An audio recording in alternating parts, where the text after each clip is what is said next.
And so, I'm yet unsure if I'm allowed to share this information. So, the next part of this recording might be scraped out. But in the meantime, when this person commissioned me, I asked her to answer 3 questions. And I thought that it would be interesting for me to read her answers and for you to get a better sense of the reasons that led me to the different choices I made on this doodle. So this person is DarklingIllustration. And to my first question, which was, "What's your tale?" she answered, "I am a passionate artist whose interest in the dark and macabre shines through in my work. I have a love and deep commitment to the sinister beauty of Gothic aesthetic, and a dream to bring campfire stories and internet legends to life." As per the second question, which was, "How does it feel to be you?" she answered, "Silent and contemplative of the darker parts of life, finding beauty within death and the disturbing. I feel I am a realist, but have room in my heart for the fantastical dark worlds of Gothic lit, internet legends, and campfire stories. They help me to appreciate the bad and embrace it in hope the good will come."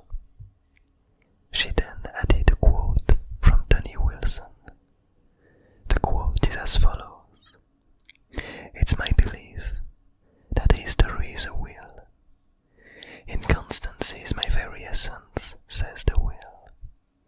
Rise up on my spokes if you like, but don't complain when you're cast back down into the depth. Good times pass away, but then so do the bad. Mutability is our tragedy, but it's also our hope. The worst of time, like the best, are always passing away." This part of her answer to the second question, helped me a lot to design the character that I came up with. It really gave me a lot of ideas on how to portray this person, DarklingIllustration, as a character in the Abyss Garden. But let's read her answer to the third and final question, which was, "What are you seeking?" To this, she answered, "I am seeking to become a master illustrator and storyteller, bringing life to the sinister stories inside my mind." This third answer also gave me quite a nice hint as to what I would want to add to this character, especially this part of bringing life to the sinister stories inside her mind. So as you might have seen by now, after having drawn the 3 cards that I usually draw before doodling, I showed this tiny draft paper where I added a lot of tiny keywords and some really tiny doodles and ideas of how I imagined her character to be, how she would behave in this Abyss Garden. So it might feel a bit silly, but I think it'd be interesting just to read these few keywords. So in this drafting sheet, the few keywords I wrote were dark, macabre, campfire story, silent, contemplative, beauty in death, history is a wheel, birth from death, time passing by, storyteller, and then I added as a few other ideas for the physical part of this character. I added the idea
from this wheel came up the idea of some parts of the lore of the Abyss Garden from the past, where some events happened that kind of changed a lot of things. The old artifacts became overrun by the abyss, and things started to decay. And so I had this idea of a wheel that used to turn, that used to show time passing by, evolution, technology.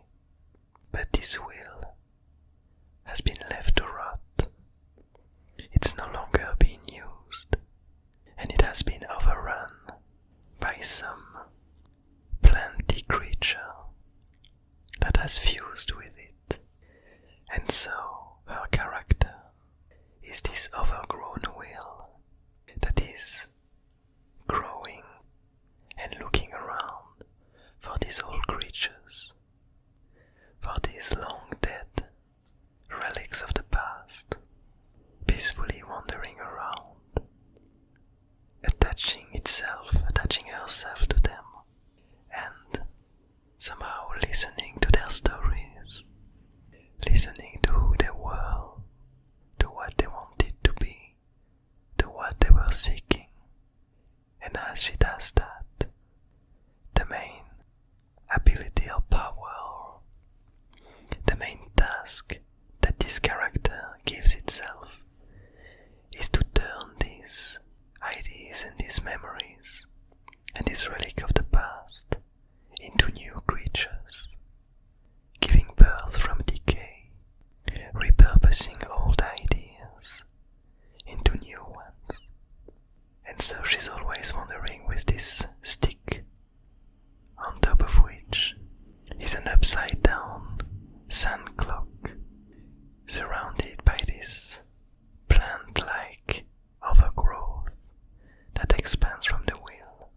And from this sand glass, this sand clock, we can see emerging kind of the opposite or the continuation of the creature she stands upon.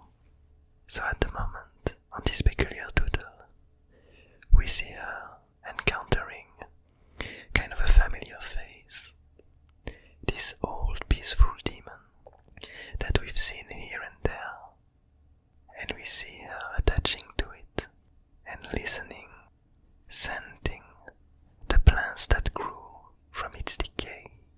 The way I interpret it is that when a creature starts to die and to decay in the Abyss Garden, depending on its species, depending on what kind of being it is, specific plants start to grow from it, from its nutrients, from its death.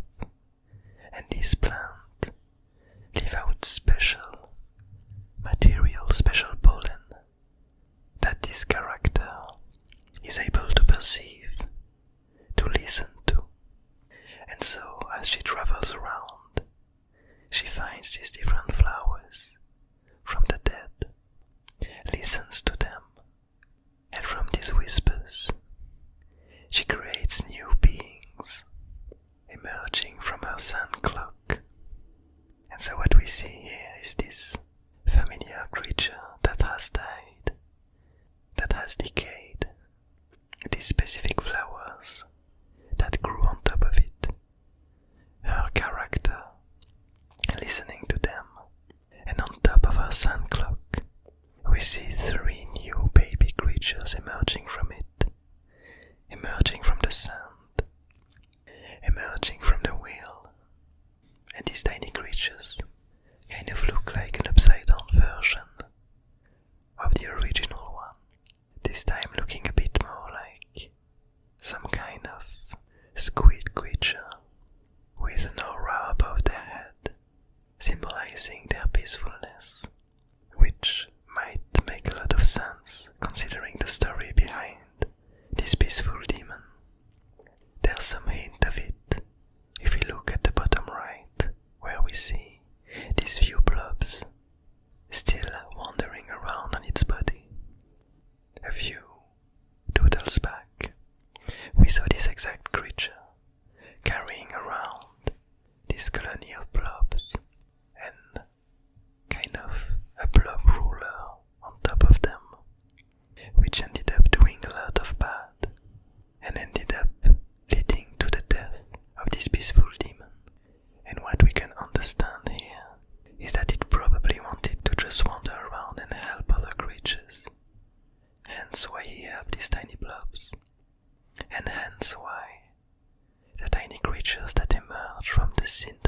Abyss Garden.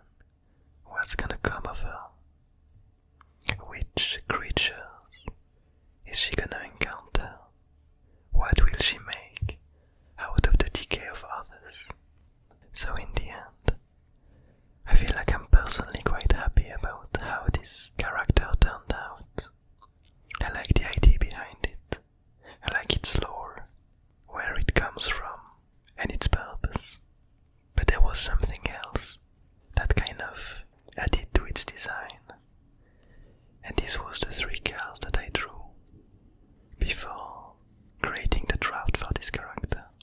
The first card I drew was the ecosystem, which states that entities follow more and more entangled patterns. And the way I interpret it in this doodle is quite obvious. From the decay of the peaceful demon, this new character, this overgrown wheel, is making emerge more complicated creatures. She's making emerge different spiritual babies of it that will each end up having their own life, their own experiences, and having their own impact on the Abyss Garden. The second pathway, the second card that I drew was the mistake, a card that I really enjoy. The mistake states that no entity can stop its spread, and similar to the previous idea, despite the death of the peaceful demon, it was beyond himself to stop from spreading. He couldn't stop from spreading, because even after dying, even after its own demise, the overgrown wheel came and allowed its ideas to continue to spread, its will to turn into new beings. As per the last card, it was the divergence. The divergence states that from one origin emerges multiple paths, and it does feel like these 3 cards really led to this idea of the overgrown will of this new character, creating life from decay, making emerge and spread the ideas, the previously lost and forgotten ideas, to turn them into something new, to turn the old gods, the old demons, into new peaceful beings. And finally, to wrap up this doodle, the commission also includes the creation of a pathway of a card from this character, and so I guess I'm gonna be able to show it on the screen. But the pathway I came up with is as follows. Its name is the Overgrown Wheel, and it states that from decay flourishes growth. A really simple card, a simple pathway, that kind of says a lot. And I feel like it matches with a lot of the ideas that kind of emerged as I read the answers from DarklingIllustration. And so I'm really thankful for her to help create this new character. And I'm very curious to see what this character is gonna end up becoming and how she will impact the future of the Abyss Garden.